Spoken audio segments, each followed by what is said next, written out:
मोरो मां अव्हांखे अपडेट कंदा हलूं। रिपोर्ट करेव रिज़वान अली जुमानी। मोरो भरिसां रिंद मोरी स्टॉप ते रवासुन मोहम्मद अफ़ज़ल अकबर दिलबर अल्लाह बख़्श चांडियो ऐं ॿियनि रिंद मोरी स्टॉप ते एहतजाजी मुज़ाहिरो कयो, जिते हिननि जो चवणु हो गुज़िरियल ॾींहुं अशरफ रोज़ पुलिस CIE इंचार्ज इमदाद जागिरानी, SHO मुनीर लगारी, SHO मुनीम लाड़क, SI शफ़ी मोहम्मद मल्हा वॾी पुलिस नफ़री साण करे मज़हर अली चांडियो खे मोरो वेझो ॻोठ नवाब साबिक़े जे रवासी शागिर्द इमरान साबिक़े जे अगवा जे शक में गिरफ़्तार करे पंहिंजे पुलिस हिरासत में वठी छॾियो आहे, जेको रईस मौला बख़्श मुबीजो जे सोलर प्लेटुनि जो ऑपरेटर आहे ऐं मज़हर चांडियो खे एड्स जी बीमारी आहे, जंहिंजो इलाज MP मुमताज़ अली चांडियो मौला बख़्श मुबीजो करायो आहे, जेको इलाज हलंदड़ आहे। संदसि नौजवान पुटु बिजली जे करंट में फ़ौत थी वियो आहे, जेको पिणु सदमे में आहे।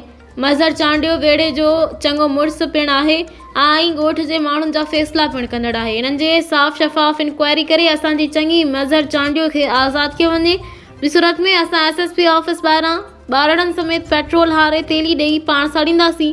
तंहिं करे घरू अज़ीज़ ज़ाउल हसन लंजार, IG सिंध गुलाम नबी मेमण, DIG शहीद आबाद, SSP नौशरफ फ़िरोज़ मीर रोहिल ख़ान खोसो खे हथ ॿधी अपील था कयूं त मज़हर चांडियो खे आज़ादु कयो वञे, असांजो बेगुनाह आहे।